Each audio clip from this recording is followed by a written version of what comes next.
This is the Conscious Hour. And ask yourself the question, why is the United States always at war? And who's our partner? Who's the one that controls Congress? A man named Bibi Netanyahu. They've run our country for a long time. And we're always creating wars. Mossad, CIA, it's a war machine. It's about profiteering. It's now called, we can all call it gangster capitalism. Let's listen to Colonel Wilkerson describe what's potentially coming. Stock market, what might we expect to see in terms of the timeline going forward? Well, generally speaking, he does it on a Friday.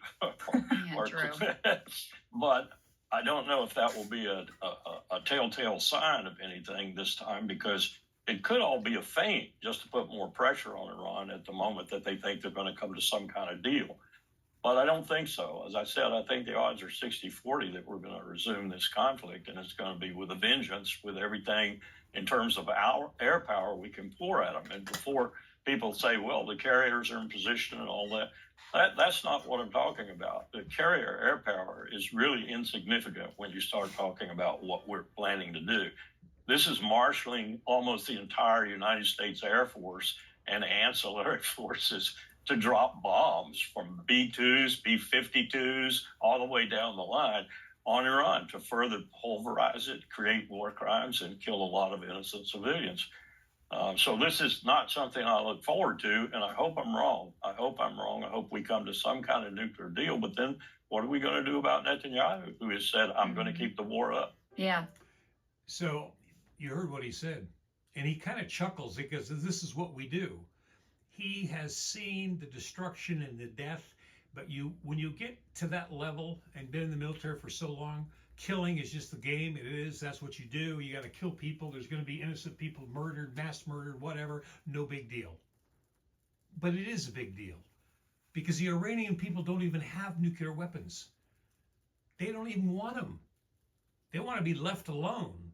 But Netanyahu wants to finish the war. He's on a mission, and he's dragging us down this road where if it breaks out this weekend, it'll shock everybody. It will really shock the U.S. media because they've been hiding.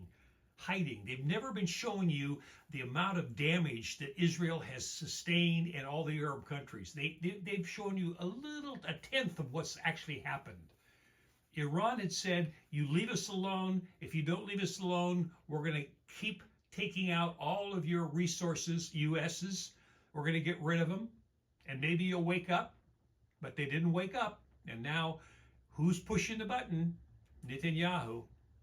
No, that's absolutely right. I also took note that President Trump has been posting clips from neocon Mark Levin. This one in particular is very noteworthy to me. A lot of historical revisionism, I think one could say, that, or at least noteworthy historical take here from Mark Levin that I wanted to get your reaction to. Guys, let's go ahead and play F5.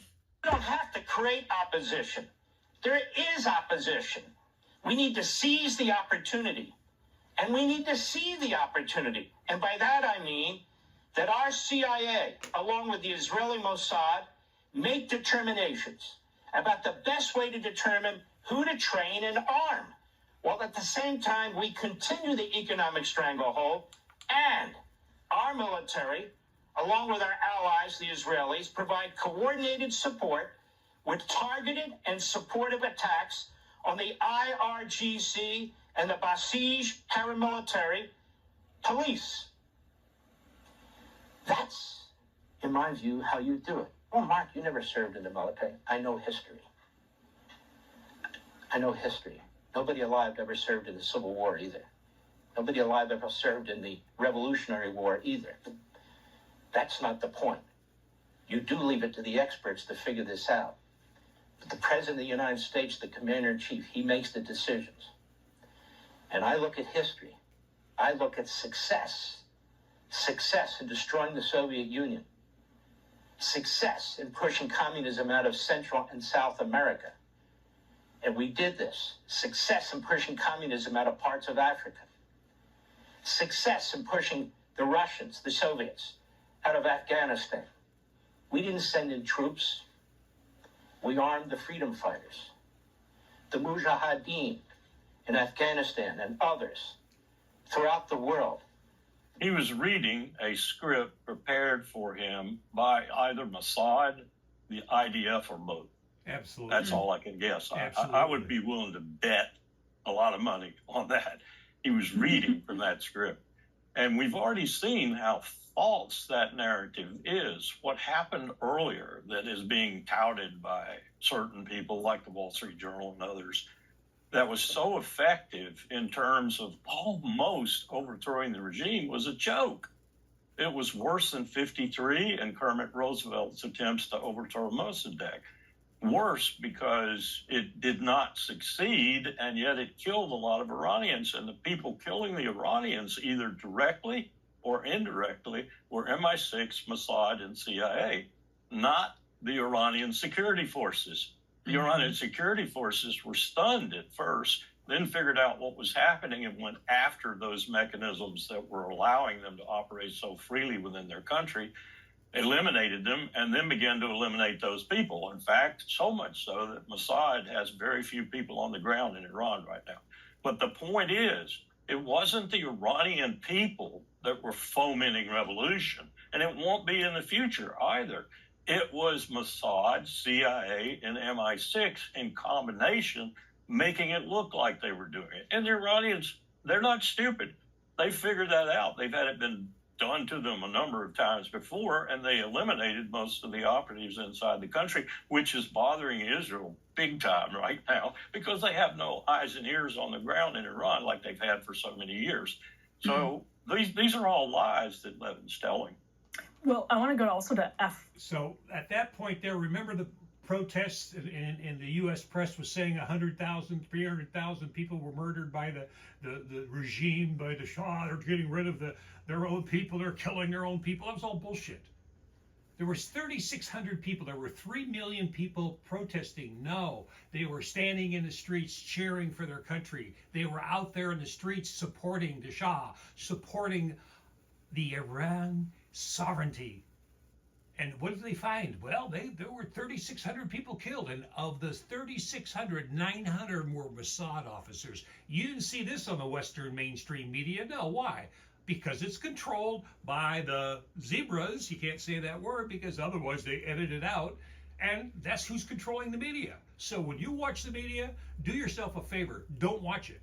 Go over to YouTube. If you want to go to get information, go to the YouTube channel or the TikTok channel of the Conscious Hour. Look at the stuff that I post every day, always hitting the points, always breaking down the propaganda, putting the truth in front of you so you can see the truth. And then when we come and vote in November, you do yourself a favor.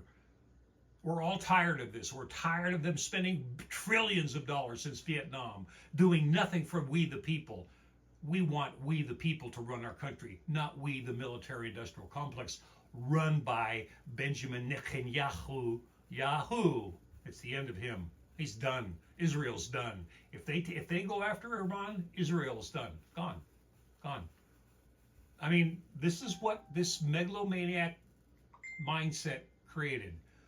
And we, unfortunately, are putting our men and women over there for what? For what? For profiteering of corporations, the ones that make the bombs, the ones that make the airplanes, the ones that when they blow stuff up, oh good, we get to make more weapons. How about we do this? When this thing's over, we don't do anything with our military.